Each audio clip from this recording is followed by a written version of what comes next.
Hello welcome to SS productions competitive hub అండి. ఈ వీడియోలో మనము తెలుగు సంబంధించి మెథడాలజీ క్లాసెస్ అనేవి స్టార్ట్ చేయడం జరుగుతుంది. ఆల్రెడీ ఫస్ట్ లెసన్ చెప్పేస్తున్నాము. సెకండ్ లెసన్ భాషా నైపుణ్యాలు.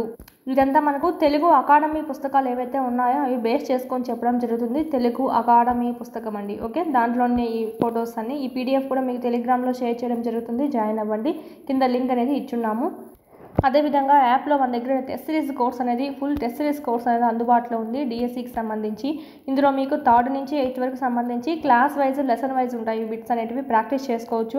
9th 10th సంబంధించి లింక్ టాపిక్స్ టెస్టులు, సైకాలజీ, విద్యా దృక్పథాలు, methodology, current affairs, time methods కూడా మీకు ఉన్నాయి. కరెంట్ అఫైర్స్ ప్లస్ జీకే కూడా ఉందండి. మెథడాలజీ సంబంధించి ఇక్కడ మీకు తెలుగు ఇంగ్లీష్ ఉంది కదా, సో ఇక్కడ మీరు ప్రాక్టీస్ చేసుకోవచ్చు. ఈ క్లాస్ వినండి, అక్కడికి వెళ్ళి ప్రాక్టీస్ చేయండి. టెస్టులు అనేటివి మీకు ఇన్ టైంలో సిలబస్ అనేది కంప్లీట్ చేయగలుగుతారు. ఆల్రెడీ తెలుగు మెథడాలజీకి సంబంధించి అకాడమీ టెక్స్ట్ బుక్స్ నుంచి చేసినటువంటి బిట్స్ కూడా క్విక్ రివిజన్ పెట్టున్నాను. చూడండి వాళ్ళు ఉంటే. ఓకే, ప్లేలిస్ట్లో ఉన్నాయి. దీని గురించి ఏమైనా డౌట్స్ ఉంటే స్క్రీన్ మీద కనిపిస్తున్న నెంబర్కి కాల్ చేయండి.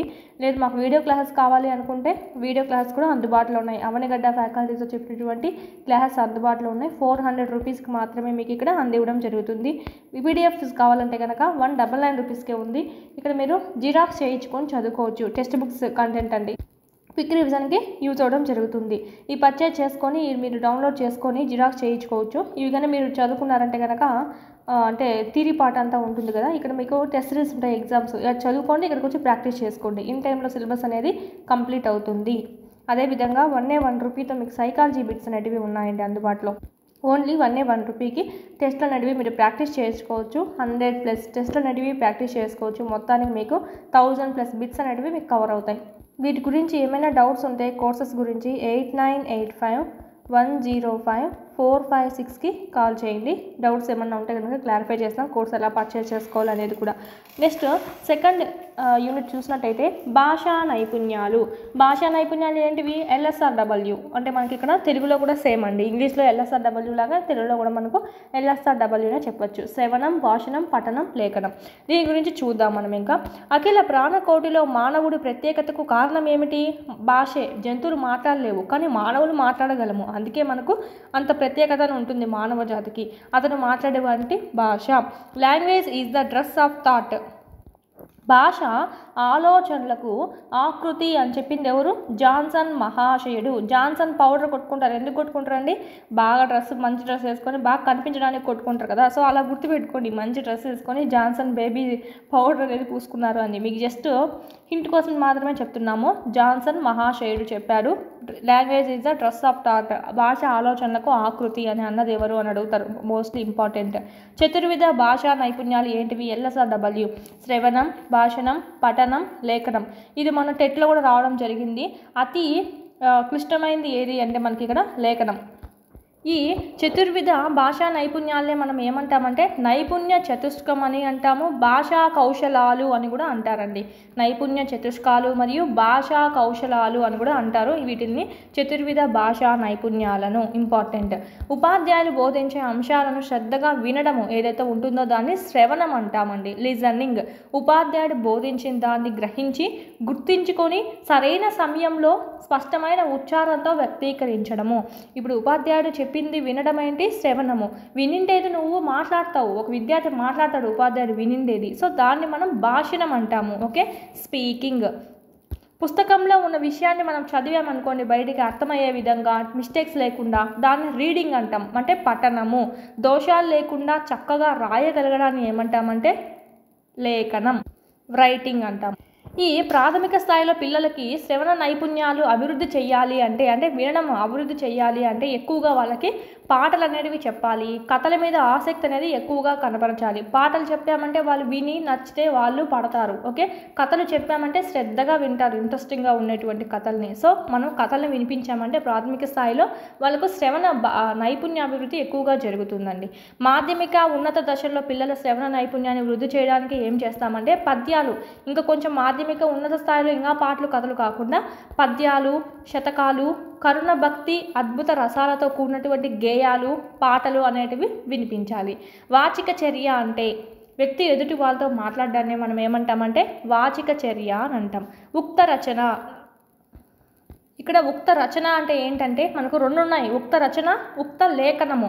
ఉక్త రచన అంటే ఏంటి, రచనం అంటే ఏంటి, చదవడము. ఓకే, ఉక్త రచన అంటే ఇప్పుడు టెక్స్ట్ బుక్ ఇచ్చేసి చిన్నప్పుడు మనకు స్కూల్స్లో చేస్తూనే ఉంటారు, టెక్స్ట్ బుక్ ఇచ్చేసి రే ఈ పేర నువ్వు చదువు, ఈ పేర నువ్వు చదువు అని చెప్పి మేడం మనకు పంచుతూ ఉంటుంది. అప్పుడు ఏం చేస్తాం, లేసి ఆ పేర అనేది చదువుతూ ఉంటాం. దాన్ని ఏమంటామంటే ఉక్త రచన అంటాం. అంటే చూసి చదవడము, బయటికి చదవడము అనే మీనింగ్లో వస్తుంది. ఉక్త లేఖనం ఉంటుంది, ఉక్త లేఖనము, దీన్నే మనం డిక్టేషన్ అంటాము. అంటే ఏంటంటే మేడం ఒక పదం చెప్తుంది, అది విని నువ్వు స్పెల్లింగ్ ఏం చెప్పదు మేడం స్పెల్లింగ్ చెప్పకుండా ఒక పదం చెప్తుంది. ఎగ్జాంపుల్ చూసినట్టయితే రసానుభూతి అనేది నువ్వు పేపర్లో రాయాలి. ఇప్పుడు మేడం రసానుభూతి అని చెప్తుంది, మనం డిక్టేషన్లో రాస్తూ ఉంటాం. దాన్నే మనం ఉక్త లేఖనం అంటాం. ఉక్త రచనం అంటే బయటికి చదవడము, ఉక్త లేఖనం అంటే రాయడము. పేరులోనే ఉంది కదా, రచన అంటే చదవడము, లేఖనం అంటే రాయడము. సో ఇది మనం డిక్టేషన్ అంటాం. చిన్నప్పుడు మనకి చాలా వరకు పెడుతూనే ఉన్నారు, స్పెల్లింగ్స్ అనేటివి కరెక్ట్గా రాయడానికి కోసము అలా మనకు పెట్టడం జరుగుతుంది. ఇది ఉక్త రచన ఏం చేస్తుంది అంటే భాషనా శక్తిని పెంచుతుందండి. కింది వాని ఉక్త రచన వల్ల ఏ శక్తి మనలో పెరుగుతుంది పిల్లవాళ్ళలో అంటే భాషనా శక్తి అనేది పెరుగుతుంది.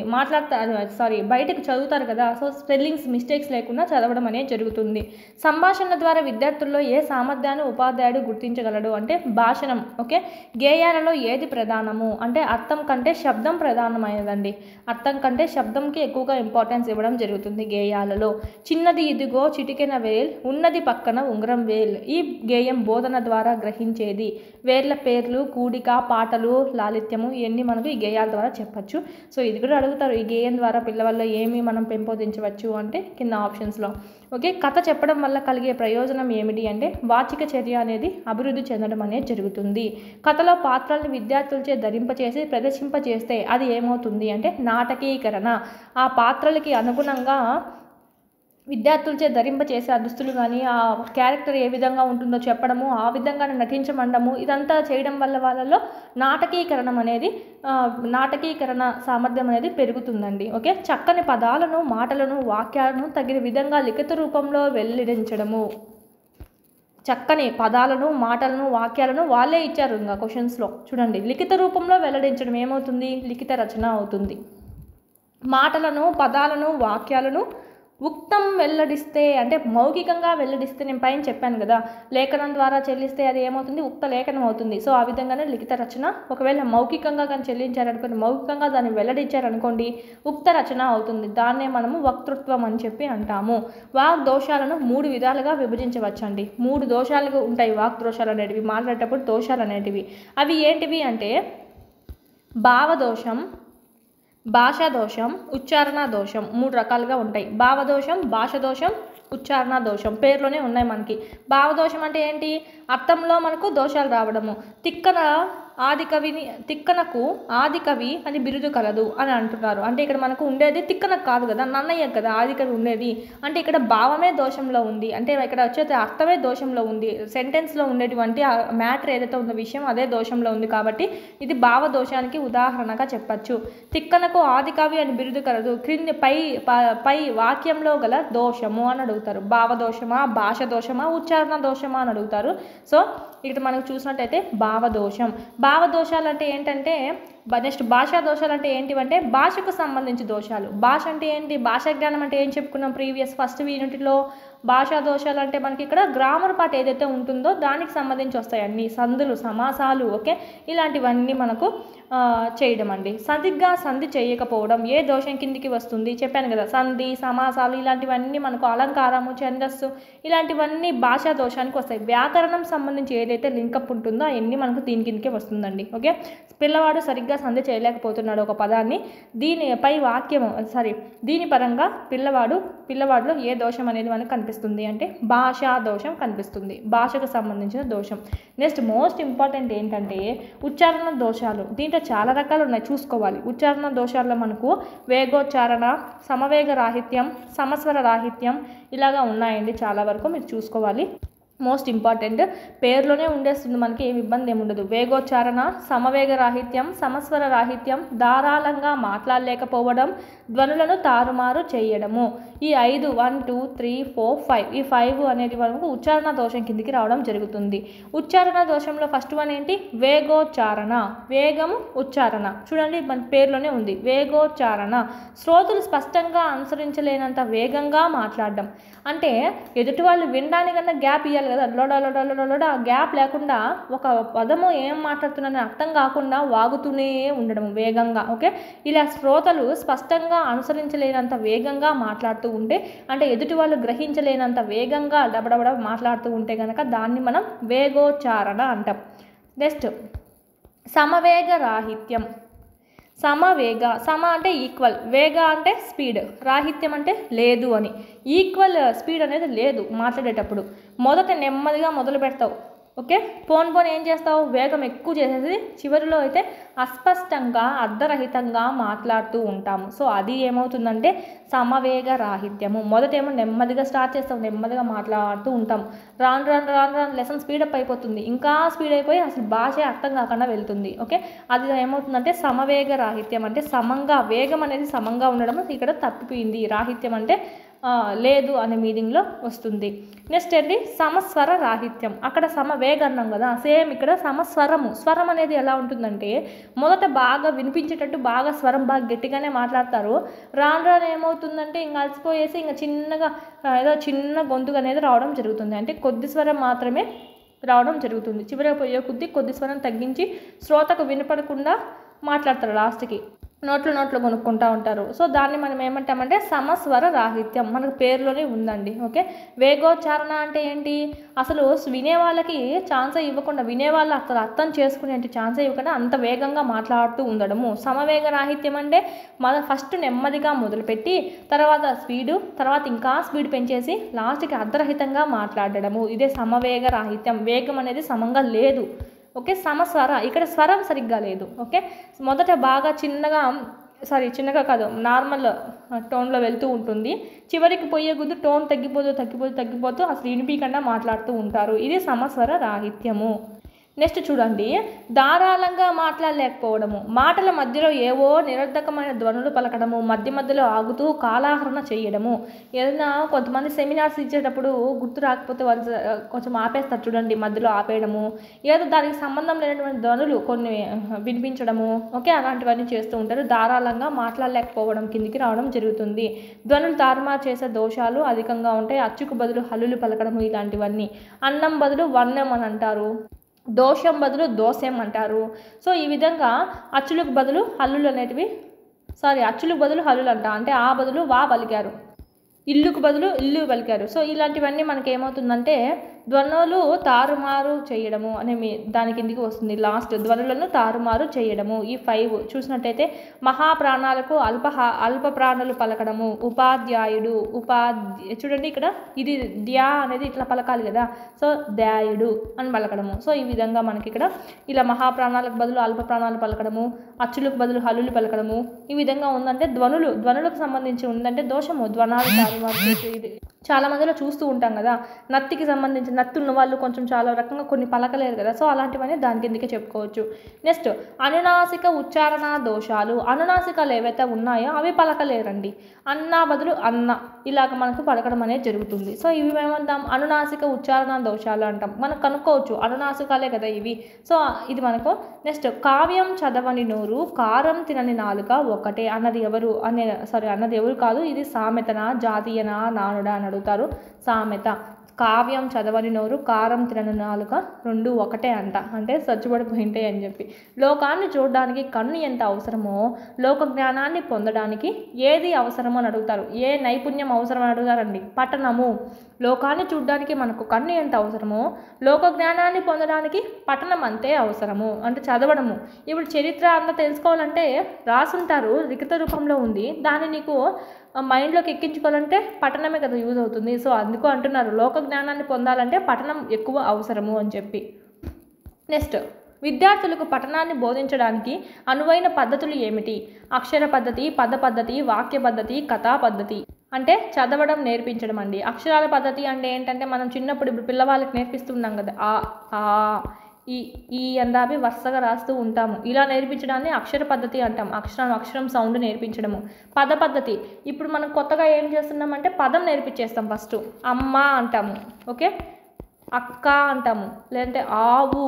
ఫస్ట్ పదం నేర్పించేసి తర్వాత వాళ్ళకి ఇది సౌండ్స్ నేర్పించడం జరుగుతుంది. అంటే మనకి ఇక్కడ అమ్మ నేర్పించి తర్వాత ఆవు నేర్పించి, లేదంటే ఇల్లు, ఈగ, ఈ విధంగా ఫస్ట్ మనం పదాలు నేర్పించేస్తామన్నమాట. అమ్మ కదా, ఆ మా అమ్మ, ఇదేమవుతుంది అచ్చు అవుతుంది, ఇది ఆ అవుతుంది, అట్లా మనకు పదాల ద్వారా నేర్పిస్తారండి. దాన్ని మనకి ఏమంటామంటే పద పద్ధతి అంటాం. ఇంకొకటి వాక్యాల ద్వారా నేర్పిస్తారు. ఫస్ట్ వాక్యం, చిన్న వాక్యం నేర్పిస్తారు.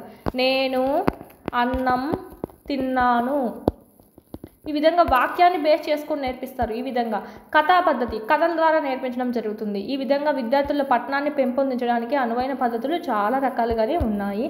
అక్షర పద్ధతి, ప్రాచీనాక్షర పద్ధతి, నవీనాక్షర పద్ధతి 2 రకాలుగా ఉన్నాయి.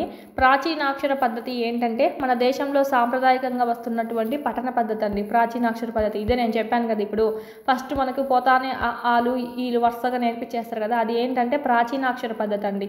అలా వరుసగా నేర్పించడము, పలకడం నేర్పించడం, ఇదంతా మనకు ఓల్డ్ మెథడ్. ప్రాచీనాక్షర పద్ధతే మనకు చూసినట్టయితే ఇంకొక విధంగా ఏమని పిలుస్తారంటే వర్ణ సమన్యాయ పద్ధతి, వర్ణ సమన్యాయ పద్ధతి అని కూడా పిలుస్తారు. వర్ణమాల దిద్దుతూ నోటితో పలికేటువంటి పద్ధతినే మనము ప్రాచీన అక్షర పద్ధతి అంటాము. అక్షరాలను వర్ణాలతో ఉండే క్రమంలో కాకుండా అక్షర సామ్యాన్ని బట్టి కొన్ని వర్గాలుగా చేసి నేర్పిస్తారండి. దీన్ని ఏమంటామంటే నవీన అక్షర పద్ధతి అంటాము.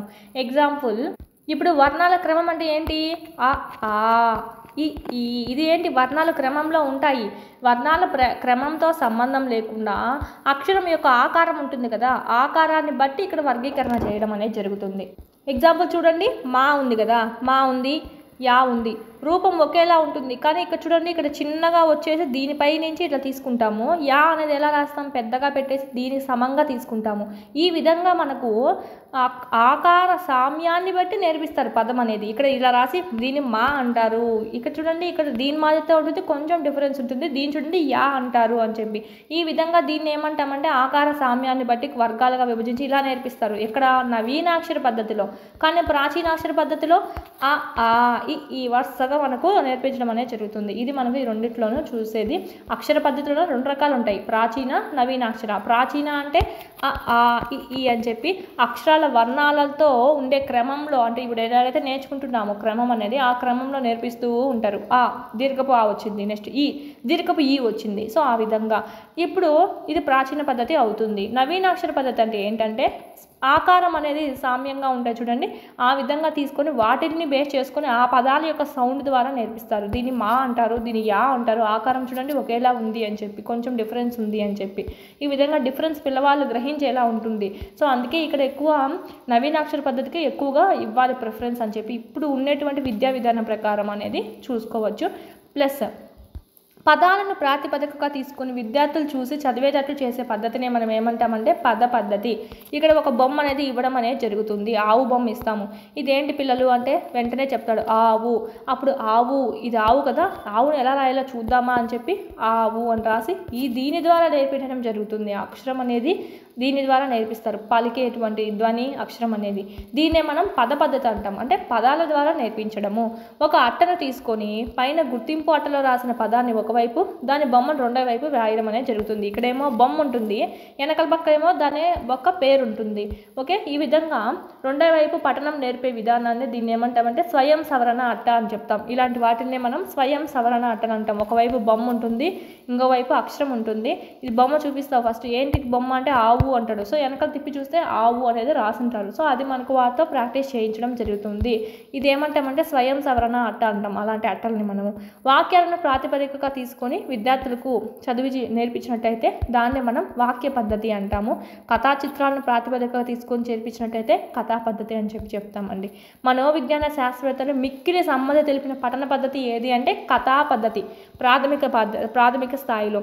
ఎందుకంటే వాళ్ళు ఎక్కువగా ఇంట్రెస్ట్ చూపిస్తారు కదా కథలు, ఎందుకంటే బొమ్మలుగా ఉంటుంది. సో వాళ్ళు ఎక్కువగా చదవడానికి లేదా నేర్చుకోవడానికి ఆసక్తి చూపడం అనేది జరుగుతుంది. నెక్స్ట్ వాక్య పద్ధతి, కథా పద్ధతి ప్రాథమిక దశలో పఠనం నేర్పడానికి ఉత్తమ పద్ధతులు అని చెప్పింది. వాక్య పద్ధతి, కథా పద్ధతి ప్రాథమిక దశలో పఠనం నేర్పించడానికి ఉత్తమ పద్ధతులు అని చెప్పింది ఎవరు అంటే WM రైబర్న్. ఇది మనకు మోస్ట్ ఇంపార్టెంట్. చూడండి, ఇన్ని పద్ధతులు ఉన్నాయి కదా, ఇన్ని పద్ధతుల్లో మనకు ఆప్షన్ ఇస్తారు కింది వాటిలో ప్రాథమిక స్థాయిలో పిల్లవాళ్ళకి మనోవిజ్ఞాన శాస్త్రవేత్తలు మిక్కిలి సమ్మతి తెలిపినటువంటి పఠన పద్ధతి ఏది అని అడుగుతారు. సో ఆప్షన్ 4 అండి, కథా పద్ధతి మెయిన్ ప్రాముఖ్యత ఇవ్వడం అనేది జరిగింది. ఓకే, మోస్ట్ ఇంపార్టెంట్, ఇది కూడా చూసుకోవాలి మెయిన్. ఇది ఇచ్చిన డెఫినేషన్ ఎవరంటే రైబర్న్ అని. చదివే రీతిని బట్టి పఠనాన్ని ఎలా వర్గీకరించవచ్చు అంటే చదివే రీతిని బట్టి అంటే బయటికి చదువుతున్నావా లోపల చదువుతున్నావా అనే దాన్ని బట్టి చూసినట్టయితే 2 రకాలు, ప్రకాశ పఠనం, మౌన పఠనం. ప్రకాశ పఠనాన్ని మనం బాహ్య పఠనం అంటాం. అంటే బాహ్యంగా పైకి వాయిస్ వినిపిస్తూ ఉంటుంది. చిన్నప్పుడు చదువుకుంటూ ఉంటాం కదా, బయటికి చదువుతూ ఉంటాం. కానీ పెద్దయ్యే కొద్దీ మనకు అలవాటు అయి ఉంటుంది. ఇప్పుడు లైబ్రరీస్లో కానీ వీటన్నిటిలో పాటించేది ఏంటి, మౌన పఠనం, సైలెంట్ రీడింగ్. అంటే లోనగా చదువుకుంటూ ఉంటాం, మన మనసులో చదువుకుంటూ ఉంటాము. ప్రకాశ పఠనానికే పేర్లు ఏమేమి ఉన్నాయి, బాహ్య పఠనం అంటాం, బహిర పఠనం అని కూడా అంటామండి. ఆప్షన్స్లో మీకు ప్రకాశ పఠనం ఇవ్వకుండా బాహ్య పఠనం అయినా ఇవ్వచ్చు. ఓకే, గుర్తుపట్టాలి. 2 రకాలుగా ఉన్నాయి చదివే రీతిని బట్టి, ప్రకాశ పఠనం, మౌన పఠనం. ప్రకాశ పఠనం అంటే బయటికి చదువుతూ ఉంటాము. లిఖిత రూపంలో ఉన్న అంశాన్ని వాగ్గేంద్రియ సాయంతో తగిన వేగంతో తడబాటు లేకుండా స్పష్టంగా భావస్ఫోరకంగా పఠిస్తూ ఉంటారు. దీన్నే మనము ప్రకాశ పఠనం అంటాము. ఒకే సమయంలో చూస్తున్న శబ్దానికి పలుకుతున్న శబ్ద స్థానానికి మధ్య అంతరాన్ని ఏమంటామంటే చూపు మేర, పలుకు మేర అంటాం. ఏది చూస్తున్నావో అదే పలకాలి. ఓకే, ఇప్పుడు నేను చదువుతున్నానంటే ఒకే సమయంలో అనేదాన్ని చూస్తున్నాను నా కళ్ళతో, చదివేది కూడా అదే చదువుతూ ఉండాలి. చూపు మేర అంటే నేను చూస్తూ ఉన్నది ఒకే సమయంలో చూస్తూ ఉన్నా చూపు మేర అవుతుంది. పలుకు మేర అంటే నా నోట్లో నుంచి కూడా నేను ఏదైతే చూస్తున్నానో దాని లైన్తోనే నా నోట్లోంచి కూడా వాక్యం రావాలి, అదే పలుకు మేర అంటాం. చూపు మేర, పలుకు మేర. ఇలా ఒకే సమయంలో గనక శబ్దస్థానానికి పలుకుతున్న శబ్దస్థానానికి అంటే చూస్తున్న శబ్దస్థానానికి పలుకుతున్న శబ్దస్థానం ఒకేలా ఉందంటే కనుక అది చూపు మేర, పలుకు మేర అవుతుంది. దీన్నే మనం ఏమంటామంటే వాగ్మయ నమితి అని అంటాం. వాగ్మయ నమితి. చూపు మేర, పలుకు మేరనే మనము వాగ్మయ నమితి అని కూడా అంటామండి. పలుకుతున్న శబ్దస్థానం కంటే చూస్తున్న శబ్దస్థానం ముందున్నప్పుడు దాన్ని ఏమంటామంటే పురోగమ వాగ్మయ నమితి అంటాం. కొంతమంది ఏం మాట్లాడాలి అనేది ముందుగానే మనకు చూపు ముందు వెళ్ళిపోతూ ఉంటుంది. మనం చెప్పేటువంటి శబ్దం ఎలా ఉంటుందంటే ఇక్కడ ఉంటుంది. అంటే పలుకుతున్న శబ్దస్థానం పలికేదేమో ఇక్కడ పలుకుతూ ఉంటానన్నమాట. చూపు ఎలా ఉంటుందంటే దాని ముందు ఏం చదవాలి నేను ఇంకా అనేది ముందు చూపేమో ముందుకు వెళ్ళిపోయి ఉంటుంది. సో ఆ విధంగా ఉంటే కనుక దాన్ని పురోగమ వాగ్మయ నమితి అని అంటామండి. లేదు పలికేదేమో ముందు పలుకుతూ ఉన్నావు, చూపేమో ఇంకా ఇక్కడే ఉంది, దీన్ని చూస్తూ దీన్ని పలుకుతూ ఉన్నావు అనుకోండి. సో అప్పుడు ఏమవుతుందంటే తిరోగమన వాగ్మయ సమితి అంటాము. అంటే ఏది మాట్లాడుతున్నావో అది కాకుండా దాని ముందుది, ఓకే, దాని ముందుది చూస్తూ ఉన్నావు, నోట్లోంచి వచ్చే మాట ఏమో దీన్ని వస్తుంది. సో అప్పుడు ఏం చేస్తామంటే దాన్ని పురోగమన వాగ్మయ నమితి అంటాం. దీనికి రివర్స్ అండి చేసినట్టయితే తిరోగమన వాగ్మయ సమితి. మెయిన్ బెస్ట్ ఏది అంటే పురోగమన వాగ్మయ సమితి బెస్ట్ అని చెప్పచ్చు. ఉపాధ్యాయుడు విద్యార్థులకు ఏ పఠనం పట్ల శిక్షణ ఇవ్వాలి ఎక్కువగా అంటే పురోగమన వాగ్మయ స్థితికే ఎక్కువగా ఇవ్వాలి. పురోగమన వాగ్మయ నమితికే ఎక్కువగా ఇంపార్టెన్స్ ఇవ్వాలి. ఎందుకంటే చూపు ఎక్కడో వెనకలుండి వాక్యం ముందు వెళ్ళిపోతూ ఉంటుంది, నోరేమో. అట్లా కాకుండా చూపు ముందు ఉండాలి. నెక్స్ట్ ఏం మాట్లాడాలి నేను, ఓకే, ఈ మాట కంప్లీట్ అయిన తర్వాత నెక్స్ట్ ఏం మాటలు మాట్లాడాలి అనేది చూపు దీని మీద ఉంటుందండి. ఓకే, మాటలేమో ఇక్కడ ఇంకా ఇది పలుకుతూ ఉంటాం అనమాట. సో ఇది ఎక్కువగా పిల్లవాళ్ళకి నేర్పించాలి అని చెప్పడం అయితే జరుగుతుంది. ఇది కూడా అడుగుతారు, ఇంపార్టెంట్. ప్రకాశ పఠనాన్ని పెంపొందించే మార్గాలు ఏంటివి అంటే పాఠ్యాంశాన్ని వాళ్ళని చేత చదివించడము, ప్రకాశ పఠనంలో పోటీలు పెట్టించడము, ఓకే, వార్తాపత్రికలు ఏవైతే ఉన్నాయో వాటిని చదివించడము, రేడియో, టెలివిజన్స్, బాల కవి సమ్మేళనాలు, టేప్ రికార్డర్స్, ఇవన్నీ మనకు చాలా యూజ్ అవుతాయి ప్రకాశ పఠనాన్ని పెంపొందించడానికి. వాగ్దేంద్రియాలకు శ్రమ కలిగించక కేవలం కంటితో లేదా మనసుతో మాత్రమే చదివేది ఏదంటే మౌన పఠనం, సైలెంట్ రీడింగ్. లైబ్రరీస్లో మనం వెళ్ళినప్పుడు చేసేది. ఓకే, దీన్నే మనం ఏమంటామంటే నిశ్శబ్ద పఠనం అని కూడా అంటాము. దీంట్లో వాగ్దేంద్రియాలకు శ్రమ అనేది ఉండదండి. నోరేమి కదిలించము, నోట్లోంచి శబ్దం రాదు, ఏం రాదు. సో టైం సేవ్ చేసుకుంటాం, కళ్ళతో మాత్రమే వెళ్తూ ఉంది, మనసులో చదువుకుంటూ ఉంటాం. సో దీన్నే మనం మౌన పఠనం అంటాము.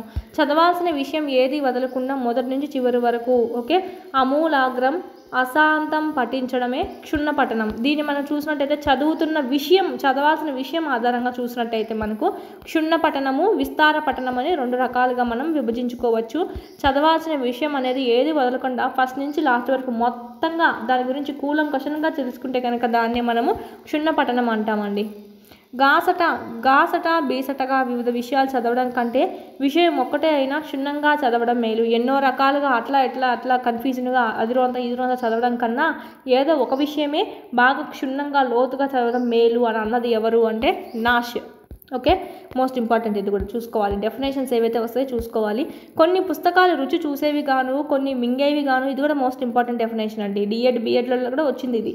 ఇంకా కొన్ని నవలు జీర్ణం చేసుకునే విధానంగాను ఉంటాయంట. కొన్ని పుస్తకాలు ఓన్లీ రుచి చూస్తాము, కొన్ని అయితే మింగేస్తాం, అంటే ఎక్కువ చదివేస్తాం. కొన్ని విషయాలు నమిలి జీర్ణం చేసుకుంటాం, ఇంకా లోతుకు తెలుసుకుంటాం ఆ విషయాల్ని విధంగానూ ఉంటాయంట.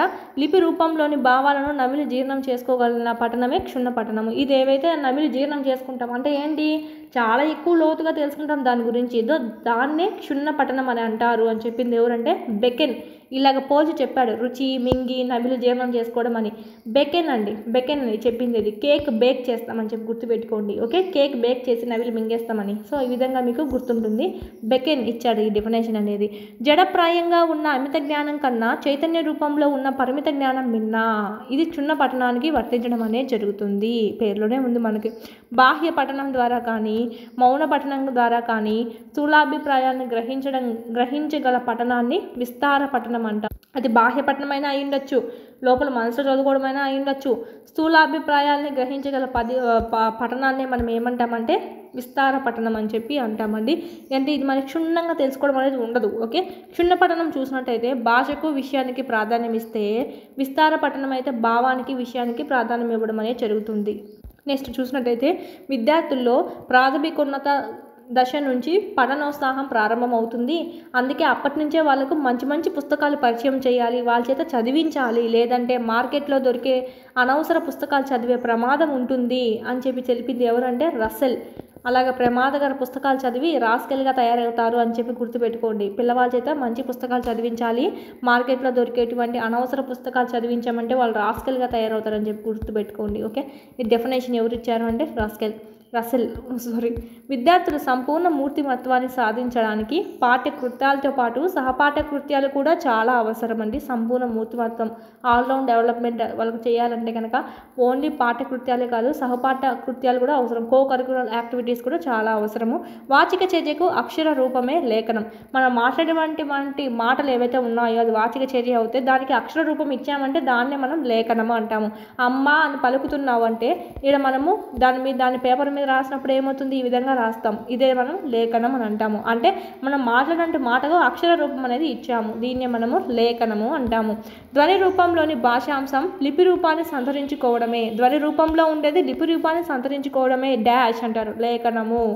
భాషకు సహజ రూపం భాషణమైతే దాని ప్రతిబింబం.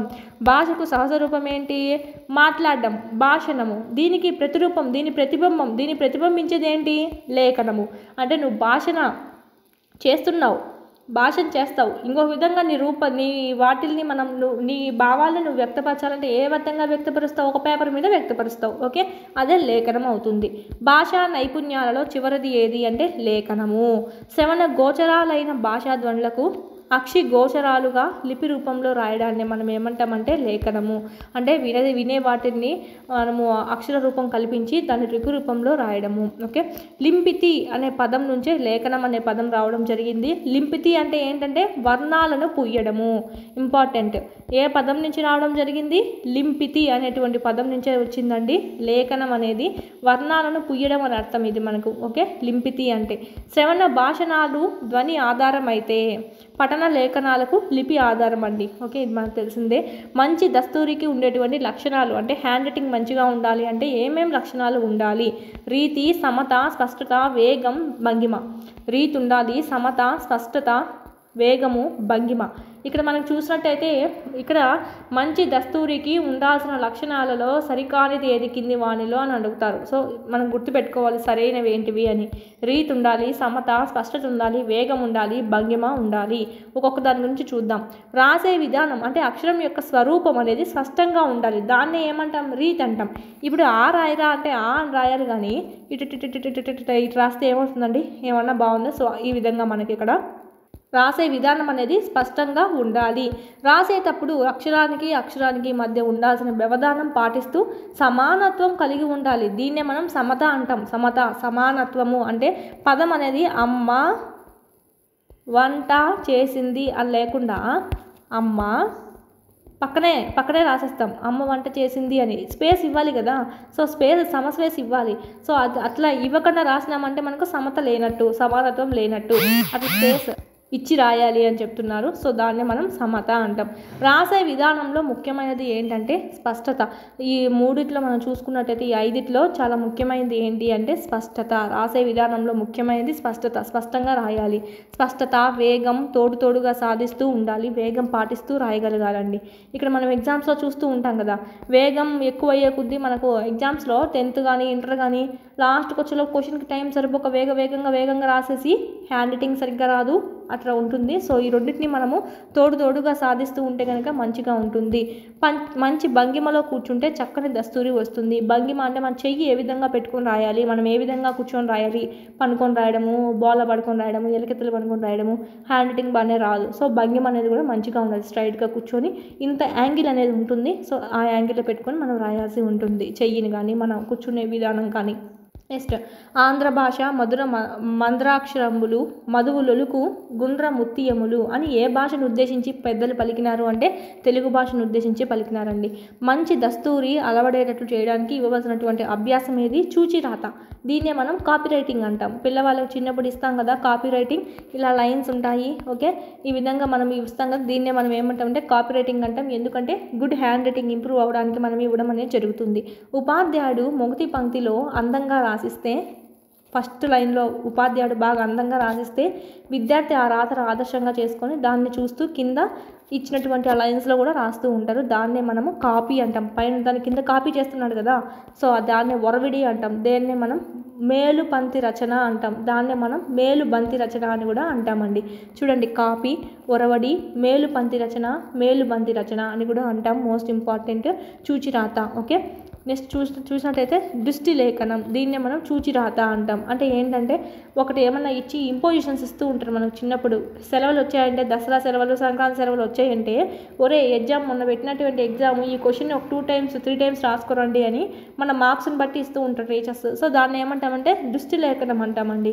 అంటే మనకి ఇక్కడ దాన్ని చూసుకొని రాసుకొని రావడం అనేది జరుగుతుంది. సో ఇది ఇట్లా కూడా హ్యాండ్ రైటింగ్ ఇంప్రూవ్ అవుతుంది. నెక్స్ట్ ఉక్త లేఖనం అంటే ఏంటంటే చెప్పాను, డిక్టేషన్. మేడం చెప్తూ ఉంటే దాన్ని నువ్వు రాయాలి. మేడం ఉపాధ్యాయుడు చెప్పినటువంటి మాటలు, వాక్యాలు విద్యార్థులు ఏం చేస్తారు? స్పష్టంగా విని ఆ అక్షరాలకు ఆకృతులను కల్పించి జ్ఞప్తికి తెచ్చుకొని రాయడం అనేది జరుగుతుంది. సపోజ్ ఇక్కడ మేడం ఏం చెప్పిందంటే జ్ఞప్తి అని చెప్పింది అనుకోండి. జ్ఞప్తి అంటే మేడం చెప్పింది అంతే, రాసి చూపించలేదు నీకు. ఇంకా జ్ఞప్తి అనేది మేడం చెప్తూనే నువ్వు గుర్తు తెచ్చుకుంటావు. పీకి తావత్తు రావాలి, జ్ఞాకు జ్ఞావత్తు రావాలి అని. సో ఈ విధంగా పిల్లవాడిలో ఏమవుతుందంటే డిక్టేషన్ ద్వారా ఉక్త లేఖనం ద్వారా లేఖనం అనేది అభివృద్ధి చెందుతుంది. దీన్నే మనం ఇంగ్లీష్లో డిక్టేషన్ అంటాం. ఉక్త లేఖనాన్ని వివరంగా ఉన్న విషయాన్ని కుదించి అతి సూక్ష్మంగా సంగ్రహంగా రాయడాన్ని మనం ఏమంటామంటే సంక్షిప్త లేఖనం అని అంటామండి. అంటే కుదించి రాసేస్తాం అనమాట, ఎక్కువ ఎవాపరేట్గా లేకుండా.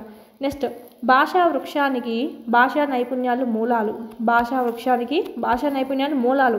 LSRW 4 ఉంటేనే భాషా వృక్షం అనేది నిలబడుతుంది. ఓకే, అవగాహన, శాఖోపశాఖలు. అవగాహన, ఇక్కడ మనకు భాషా వృక్షానికి మూలాలు ఏంటివంట? LSRW అంట. అవగాహన, శాఖోపశాఖలు. మిగతా చాలా శాఖలు ఉంటాయి కదా, ఇవన్నీ అవగాహన అంట, బాగా అవగాహన చేసుకోవాలి. దీనికి ఉండేటువంటి పుష్పాలు ఏంటివి?